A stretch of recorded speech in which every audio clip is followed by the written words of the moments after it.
ED. ഉദ്യോഗസ്ഥരുടെ വാഹനം CPM പ്രവർത്തകർ തല്ലിത്തകർത്ത കേസിൽ തുടക്കം മുതൽ പോലീസിന്റെ വീഴ്ച പ്രകടമായിരുന്നു. അതിൽ പ്രധാനം ഇ.ഡി. ഉദ്യോഗസ്ഥർക്ക് സുരക്ഷ ഒരുക്കുന്നതിൽ വലിയ പരാജയം പോലീസിന്റെ ഭാഗത്തു നിന്നും ഉണ്ടായിരുന്നു. അങ്ങനെയാണ് അവർക്ക് ആക്രമണം ഏൽക്കുന്ന നിലയിലേക്കും വാഹനങ്ങൾ പൂർണ്ണമായും തല്ലിത്തകർക്കപ്പെടുന്ന നിലയിലേക്കുമെല്ലാം തന്നെ എത്തിയത്. അതിന് പിന്നാലെ അറസ്റ്റുമായി ബന്ധപ്പെട്ട് പോലീസിന്റെ വീഴ്ച അതാണ് ഇപ്പോൾ ഏതായാലും പുറത്തു വരുന്നത്. പ്രത്യേകിച്ചും ആ 5 പേരുടെ അറസ്റ്റ്, ആദ്യഘട്ടത്തിൽ പിടിയിലായ 5 പേരുടെ അറസ്റ്റുമായി ബന്ധപ്പെട്ട നടപടികളിൽ ഗുരുതരമായ പിഴവ് പോലീസിന്റെ ഭാഗത്തു നിന്നും ഉണ്ടായി എന്നുള്ളതാണ് എടുത്തു കാണേണ്ടത്. അത് കോടതി തന്നെ ചൂണ്ടിക്കാട്ടുകയും ചെയ്തിരുന്നു.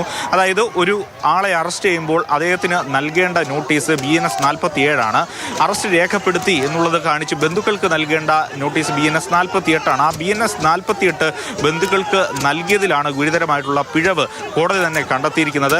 EDയും അത് ഗൗരവത്തോടു കൂടിയാണ് കാണുന്നത്. പ്രത്യേകിച്ചും ഈ നോട്ടീസ് കോടതിയിൽ എത്തിച്ചപ്പോൾ ഇത് പഴയ ഫോർമാറ്റിൽ ഉള്ളതാണ് എന്നുള്ളത് കോടതിയും ചൂണ്ടിക്കാണിച്ചിരുന്നു. എന്നിട്ട് കോടതി തന്നെയാണ് നിർദ്ദേശിച്ചത് പുതിയ ഫോർമാറ്റിലുള്ള BNS 48 ആ നോട്ടീസ് കൊണ്ടുവരണം എന്നുള്ളത് കോടതിയും പറഞ്ഞിരുന്നു. ആ 3 മണിക്കൂർ കൊണ്ട് തന്നെ പോലീസ് അന്വേഷണ സംഘം ആ നോട്ടീസ് കോടതിയിൽ സമർപ്പിക്കുകയും ചെയ്തു.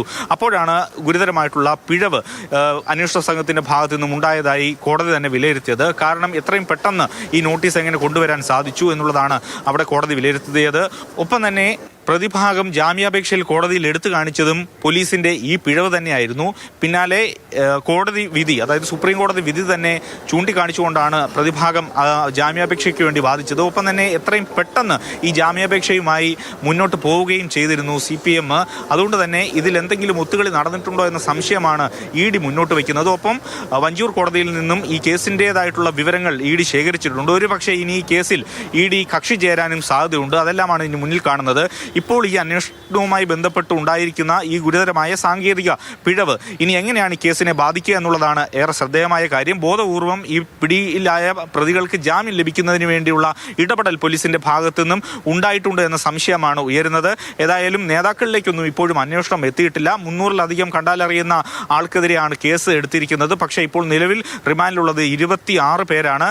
അവരുടെ എല്ലാം ജാമ്യാപേക്ഷ ഈ അടുത്ത ദിവസങ്ങളിലൊക്കെ ആയി കോടതിയിൽ വരാനിരിക്കുന്നതിനിടെ ഇന്ന് 10 പേർ കൂടി പിടിയിലായിട്ടുണ്ട്.